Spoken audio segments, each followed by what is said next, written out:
On Storyboard today, in conversation with Grey Group's chairman and CEO Jim Heekin, Pratap boasts on the Abbeys, and Pepsi has a new TVC.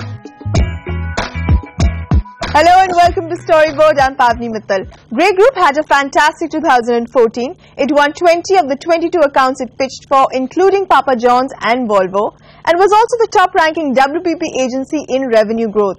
It was also DNAD's most awarded agency last year, a far cry from being written off as a stuffy and irrelevant network a few years ago.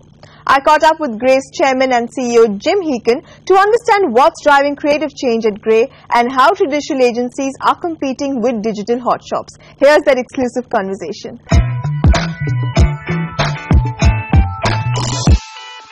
From an agency that was, written off a couple of years ago to 2014, where you had one of the best years, both revenue-wise, creativity-wise. You were one of the most awarded agencies at DNAD. Could you take me through the journey of change, and could you pinpoint that one thing that you did that you believe really drove change at Grey? Yeah, I mean, when I arrived at Grey, the issues were well known, and I think very quickly I felt that the number one opportunity for Grey was to put a real, honest, creative face on the company. Grey had never been known for its belief or its brilliance in terms of its creative product. It's always been a very good sales building company, very good client company. But I felt if we could make the transition to becoming a truly global powerhouse from a creative standpoint, that it would change our company forever. And that's really where the focus was initially. And I think if you look at our success, Agency of the Year last year, it has been driven singularly by the transition that we've made in becoming a truly creative company. I read a very interesting comment of yours when you won the P&G men's grooming account, when you said that Procter & Gamble is driving creative change at Grey. Yep. So could you explain that to me? Well, it's a very simple and dramatic message. Is it because they're putting in a lot of money, or is it genuine creativity? That's because they're a very big client, number one. But no, my first week on the job, 9 years ago, Procter & Gamble took me to breakfast. And they said, Jim, the good news is we're going to support you. They said, the tough news is you don't have very much time. And what they meant by that was the creative product has got to get better, and it's got to get better very quickly. That gave me all the license that I needed to make changes. When you have your largest client saying basically the agency must change, the company must change, it was then easy, or relatively easier for me to go in and make the kinds of changes at Grey that we needed to make. So can you pinpoint the one change that Procter & Gamble helped you make? Yeah, I mean, I think that they made Grey realize that the sort of old way of doing business, which was strictly dominated by account managers, was no longer enough to grow their business and drive their sales, and that we needed to introduce really brilliant creative minds into the equation. And that started the process of really going out and hiring this generation's best and brightest creatively around the world, starting in New York with Tor Miran, who came in and has now become Global Creative Director 7 years later. But we've really made major changes in terms of putting creative at the top of our company. One thing that's also changing creativity is digitization. Totally. Do you agree? Well, I mean, very simply, if I go back 5 years ago, we weren't doing digital. Digital was at tech shops, specialty shops, and our major clients were going to those kinds of companies for their digital. But very quickly, clients ran into some problems and issues going to specialist digital companies. They didn't understand brands. They didn't understand the consumers the way traditional advertising agencies. That was our opening. That was our opportunity to begin to invest in digital, to hire digital people, to transform our population at Grey, to go younger and far more digitally native in terms of the kind of people we're hiring. And that's what we've done over the last 7 or 8 years. So how do you then compete with these creative hotshots? Look, I think what's been tough is trying to accomplish the marriage of digital and traditional advertising. You got people coming at it from the technology side. The creative people are coming at it still from a creative and concept side. That's been a difficult balance to manage. Competing with digital hotshots is not, again, I think They have an advantage in that they understand technology. I think their issue is that they don't come from a place where they have an intrinsic understanding of brands or of the consumers that we're trying to reach. So it's really a battle of their technology savvy and our knowledge of brands and consumers. You know, as costs keep rising, and especially talent costs, how do you manage that?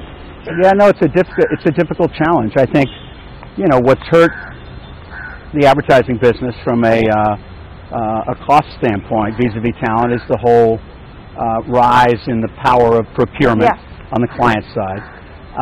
Frankly, I think this is you know, to the extent that it forces clients to look at advertising as a cost rather than as an investment. I think it's a bad development, and I think over time it'll hurt the business. But I think you're going to see a shift. I think you will see that cutting investment in brands and in advertising leads to less successful companies, and I think you'll see power swing back towards the CMO, towards the marketing constituency inside companies. Okay. How do you see the rise of feel-good, for-good advertising from big brands to small brands? Everybody's doing that kind of advertising. Absolutely. Well, I think what you see today is that value or that question of, you know, what is this brand or this company's purpose? Suddenly is very much a part of the dialogue and part of the discussion. And I think that's driven as much as anything by the value set of the millennial population that's coming up today, where you know, the young people really do want to know how they, in their daily jobs, are contributing to society, are contributing to making the world a better place, and they frankly want to know what Procter & Gamble is doing, or Unilever is doing, or Apple is doing to help make the world a better place to live, a better place to raise children, etc., etc. And that's why advertisers are picking up on it. Do you follow advertising in India? And what do you make of the state of advertising in India? I'm not talking about grey, I'm talking about general advertising. Yeah. I think advertising in India is at an interesting juncture, just like the country is. You know, I feel like in India there's tremendous hope right now, motivation behind the new leader, Modi. Belief in the future. Your agency is handling one of his pet projects, that's Swachh Bharat. We are. No, but I think that Indian advertising historically has lacked a certain self-confidence and has lacked a certain genuine identity. Images and portrayal of Indian life has been somewhat cliched in advertising, and I think there's a real opportunity now as India moves into a high gear to have advertising play a more interesting role and more fundamentally reflect the incredible mosaic that is India.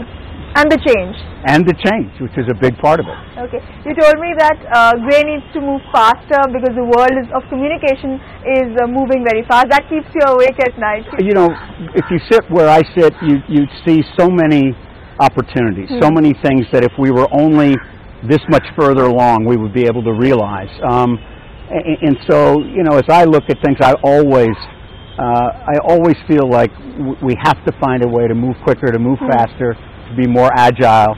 And I think this is the challenge of any big company today, is how do you think like and behave like a much smaller company? But this is being driven by the consumers or by the companies that you service? Oh, I think it's being driven as much as anything by you know, the change in media, by the internet, by the literally real-time, always-on nature of communication and marketing today. You know, if you're not out there with it now, you're missing it. Yeah. And you always feel that sense of urgency and that sense of. So I think we need to become faster and more agile. We're going to take a short break here. When we come back, Pratap goes on the stage of the Abbeys.